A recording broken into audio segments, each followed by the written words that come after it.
Welcome back, everybody, to Phoenix Wright Ace Attorney Trials and Tribulations. Today we'll be continuing Case 1. Court will now reconvene. Mr. Payne, please call your witness. The next person is someone who witnessed the crime as it happened. The prosecution calls Miss Dahlia Hawthorne to the stand.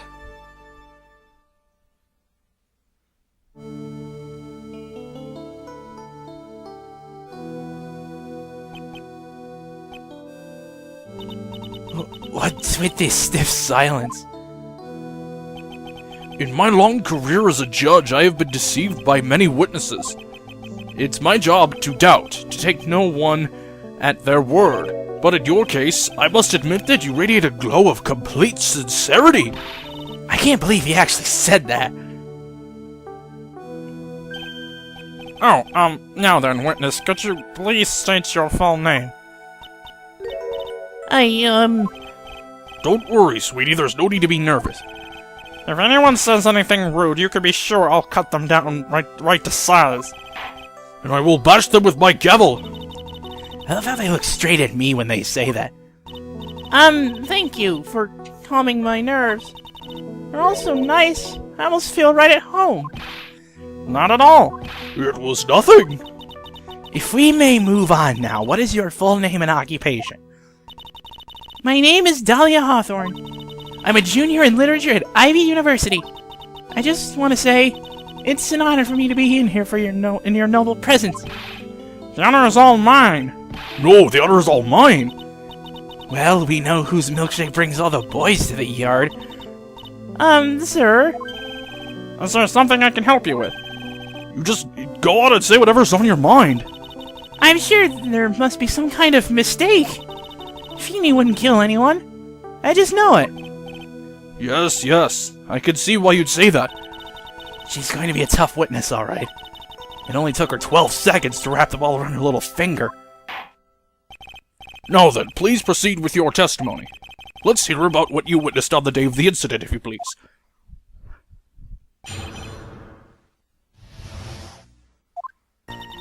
I had been planning to go back to Feeney's place after class was over. Feeney and Dougie, they were talking behind the building. Then suddenly, Dougie got all wobbly and just collapsed. That's when Feeney noticed that I was there. I went to go and find some other students and they called the authorities. I don't know what to say. According to you, Miss Hawthorne, the defendant didn't do anything wrong. Young lady, as old as I am, even I recall how hot the flames of young passion can burn. Nevertheless, it is my job to discover the truth. Please, tell us the truth. But I would never... That's more than enough, witness. I won't allow this to continue. What do you mean by that? Please, just let me proceed with my cross-examination, Your Honor. I, for one, don't plan to win my case on a bunch of paper-thin lies. You haven't changed a bit, Mia Fey. What's this? So you two are acquainted? Yes, we've met before. Once. In any case, Miss Fey, the floor is all yours. It's good to see you again, Madam Fey. Madam, I'm no one's grandma yet, girlie.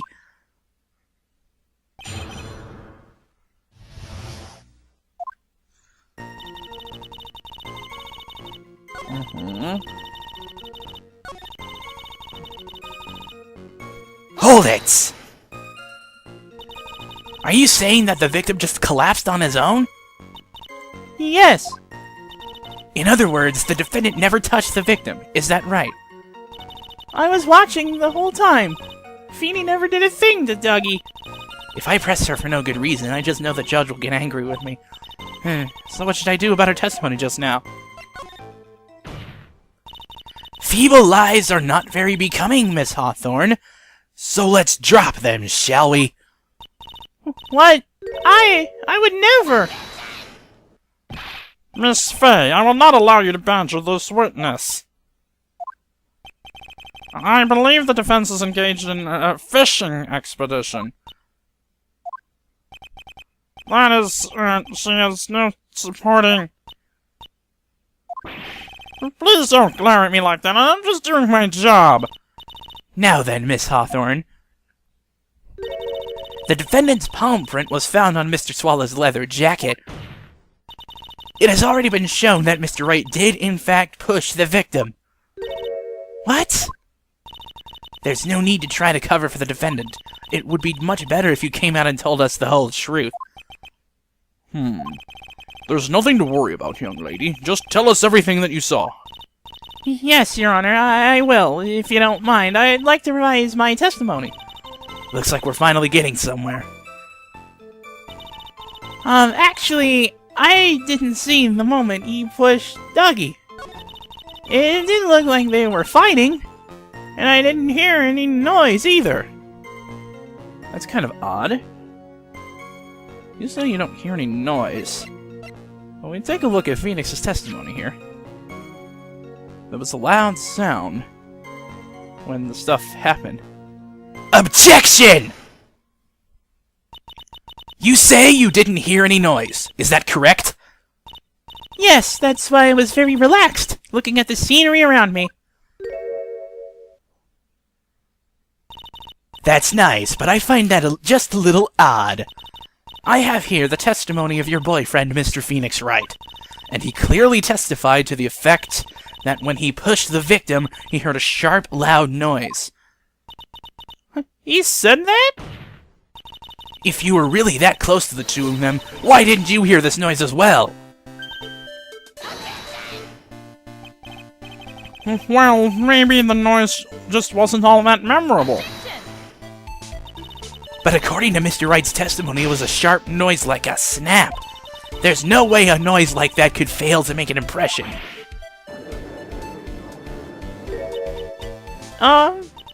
May I have a moment to answer?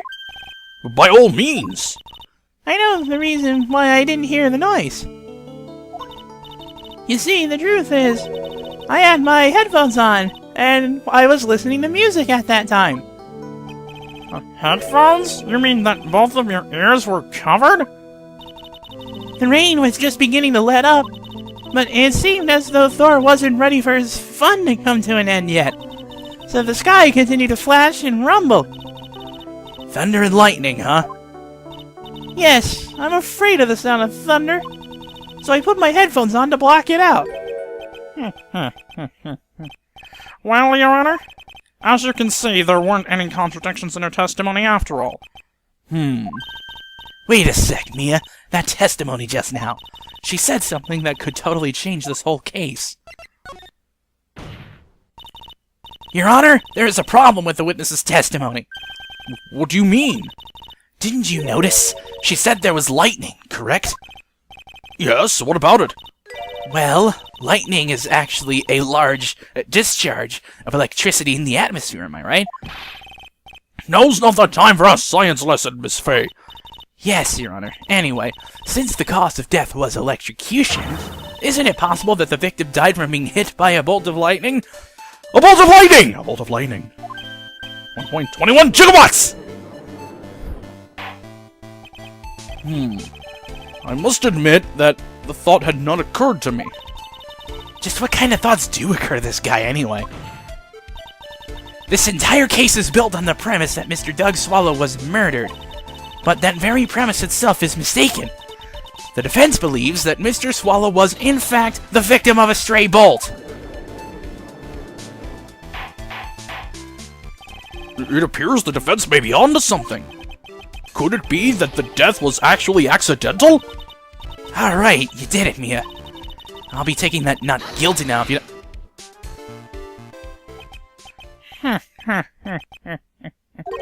I'm hurt that you have such a low opinion of me, Miss Fay. Huh? I'm not a fool, you know. The prosecution has done its research, Your Honor. We found that there were no lightning strikes on the day at that location. What? What's more, We have evidence that the electrical cable is definitely linked to this case. Evidence, Mr. Payne? Well, what is this evidence? This affidavit. And who is this affidavit from? The pharmacology students who were conducting experiments in their labs that day. Allow me to read out the testimony of the pharmacology students. All equipment in the labs lost power all of a sudden at around 3 p.m. that day. Was it a blackout? All of the lab's equipment runs on high voltage, Your Honor. So you're saying the equipment lost power because... Precisely. They lost power because of the severed electrical cable. The power outage occurred at approximately 3 p.m. Which fits with the time of death listed in the autopsy report. Exactly. In other words, the victim died as a result of touching the severed electrical cable. According to the students, the cables were very old. They were planning on having them replaced in the near future. I see. Apparently, the cables had become so brittle that even the smallest bump would have caused them to break. However, there is one thing that still troubles me. If the cable could have been broken by any small bump, then it wouldn't have snapped if it hadn't been bumped into, correct? Well, I suppose you could say that. Miss Faye? Do you have any thoughts regarding the case of the severed cable? Your Honor, I don't like how this is looking one bit. I have to come up with something to try to regain some momentum. If it pleases the court, the defense would like to state its opinion. Well then, let's hear it. Who or what was it that caused the cable to break?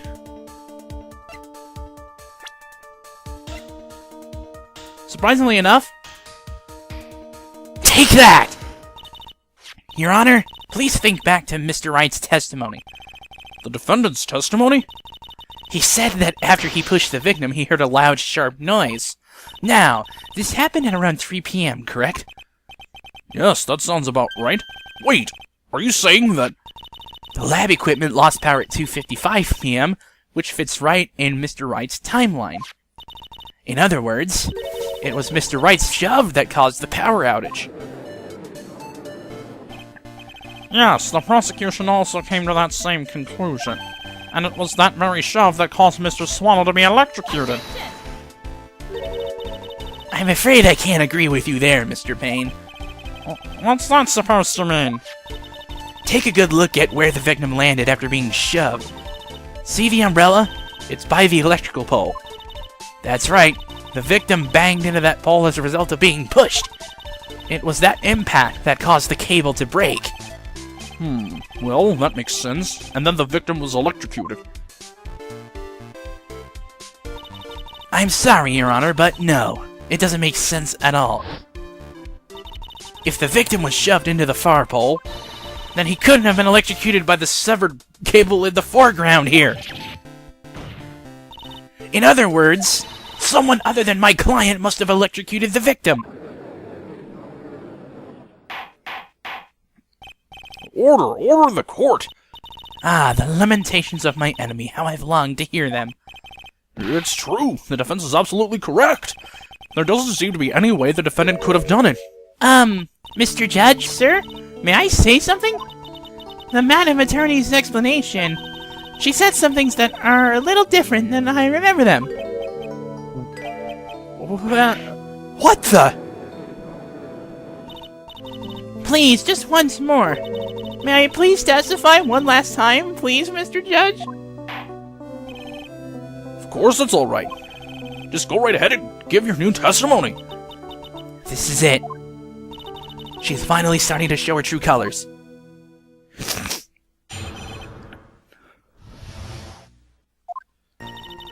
The truth is, Feeney pushed him twice. The first time was into the electrical pole. That's when the cable broke. Then Dougie tried his best to run away from him, but Feeney caught up and crashed into him from behind. The cable snapping and Dougie being electrocuted, it all occurred in less than a minute. So after being shoved, the victim got up and tried to run away. And that is when the defendant pushed him for the second time. I'm so sorry, Feeny, but I just have to tell the truth. Am I doing the right thing? Am I, Mr. Judge? Of course you are, my dear. As painful as it may seem, you are. Now then, Miss Fay, you may proceed with your cross-examination.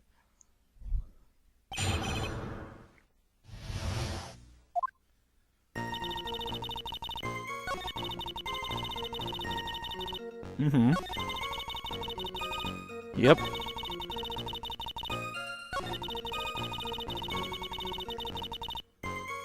Wait. Oh, that's not the one I want. What I want is here.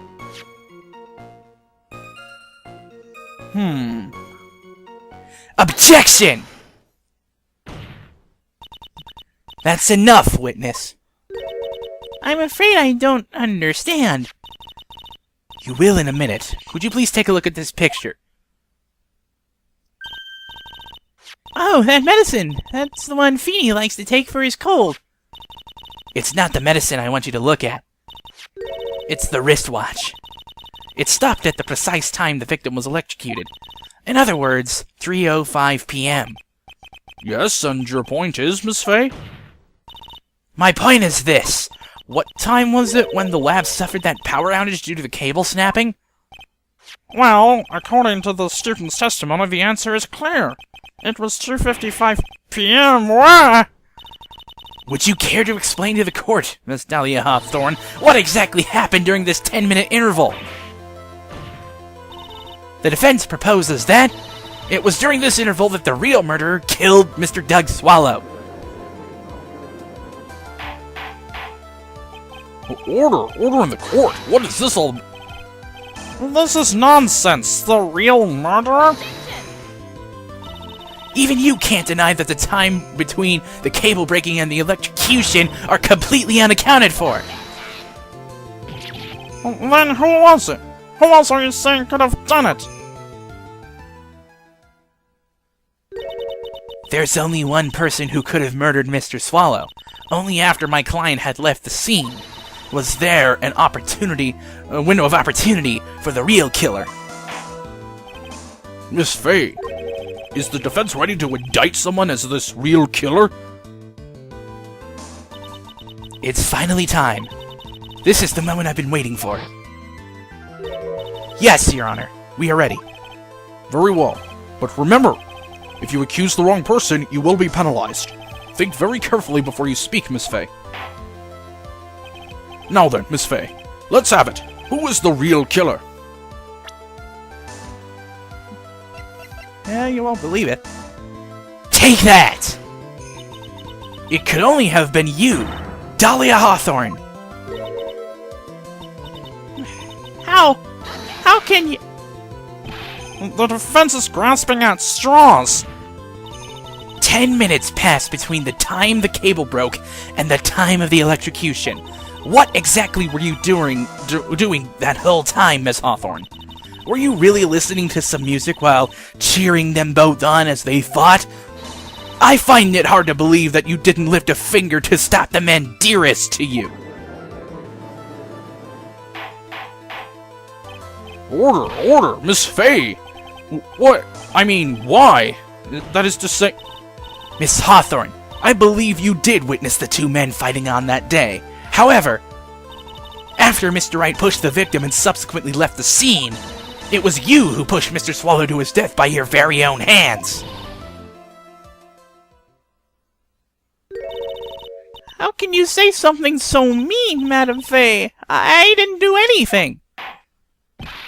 Miss Fay, this is a very serious charge you're...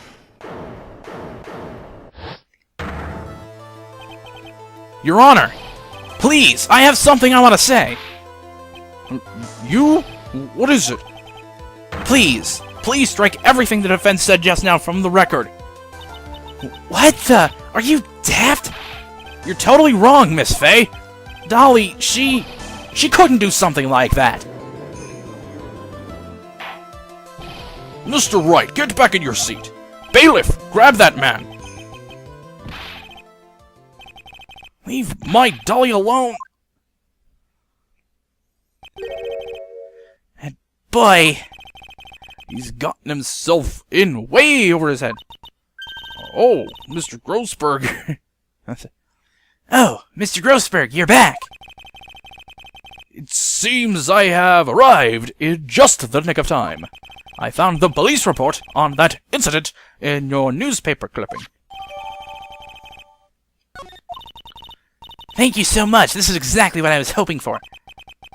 You'd better take a good look at it. It, details how you came to lose your boyfriend. Now then, the defense has made a very serious accusation. Mr. Payne, what do you have to say about this? Well, really, Your Honor, May I interrupt you for just a moment, Mr. Prosecutor? Don't you worry, my dear. I have the situation well in hand.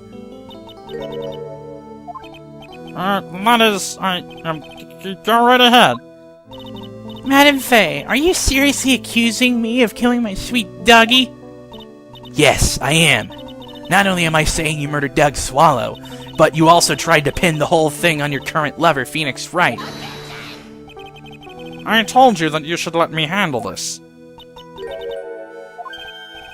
Sorry, but please, go ahead.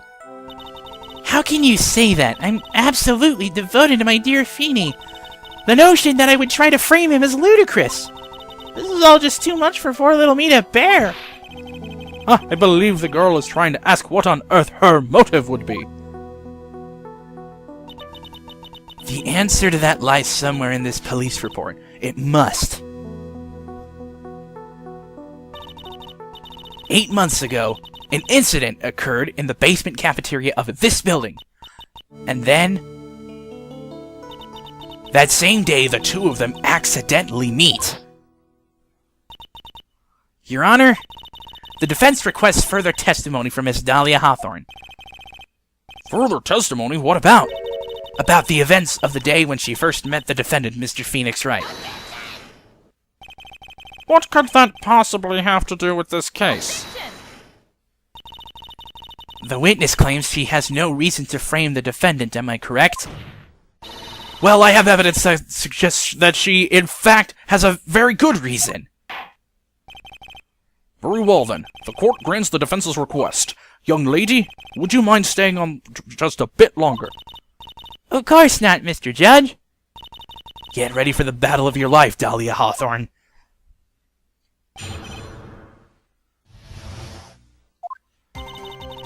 I first met my darling Feeny 8 months ago. It's like we were destined to meet in this very courthouse's basement reading room. The moment our eyes met, my heart skipped a beat. We've been going out ever since that fateful day. We're so lovey-wovey, we literally make people sick. It's just jealousy, I think. Mr. Wright, do that again and you will be held in contempt of court. And now we enter the final act of our little drama. As we used to say in the days of my youth, go get her!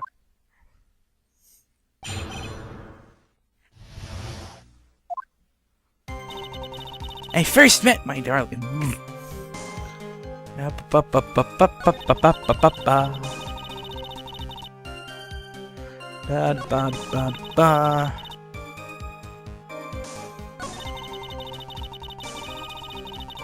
Hold it! The courthouse reading room? That's a strange place to meet the love of your life.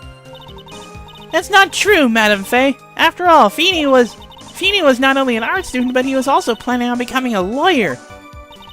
I'm not talking about him. I'm talking about you, Miss Hawthorne. What was a literature student like you doing in a courthouse reading room? This line of questioning is a waste of time. It has nothing to do with our murder case. Miss Fay, I'm warning you. If this has nothing to do with Mr. Swallow's case... I have to remember the judge is on Dahlia's side. I'd better tread carefully. Your Honor, if you'll allow me some latitude, I think I can establish relevance. Please ask her to continue on with her testimony. Very well. Young lady, I've got a simple question for you. What were you doing downstairs in the courthouse reading room?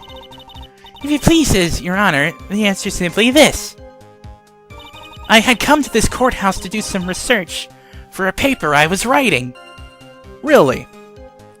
That's very honorable. You know, getting your research papers done. God knows I had to do them in college. But I kind of had to say this is a little bullshit, and here's why. Look at this police report. Suspect, Dahlia Hawthorne, age 19. What in the name of God is up with that? Objection! Miss Hawthorne, you weren't here because of your research paper, were you? Didn't you actually come here for a much more important reason?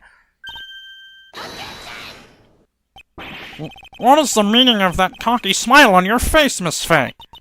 8 months ago, right here in this very courthouse, there was another tragedy. Another tragedy? Do you mean the incident in which an attorney was poisoned? The name of the suspect in that incident is listed here in this report. And that name is Dahlia Hawthorne. What? Dahlia Hawthorne? Yes, the sweetie pie of everyone's eye, Miss Dahlia Hawthorne. She was the prime suspect in a criminal case just 8 months ago. Order! Order! Order! This is unbelievable! It's true, then. The loveliest rose can hide the cruelest thorn. Miss Fay, that's not fair! You can't slander my witness with an unrelated case. I, Winston Payne, will not allow it! Mr. Prosecutor, I believe I was speaking. Pardon me. Go right ahead. It's true that about 8 months ago, the police expressed some interest in me. Express some interest, huh? Mr. Judge, sir, I know I'm under oath, so I'll tell you the absolute truth. I did not commit the crime that occurred during that incident 8 months ago. I see. Okay, I've tied the two crimes together. Now I've just got to stay on the offensive. Well done, Mia. Oh, you really lit a fire in my heart, my buttocks. I can hardly tell which is more inflamed, my spirit or my hemorrhoids.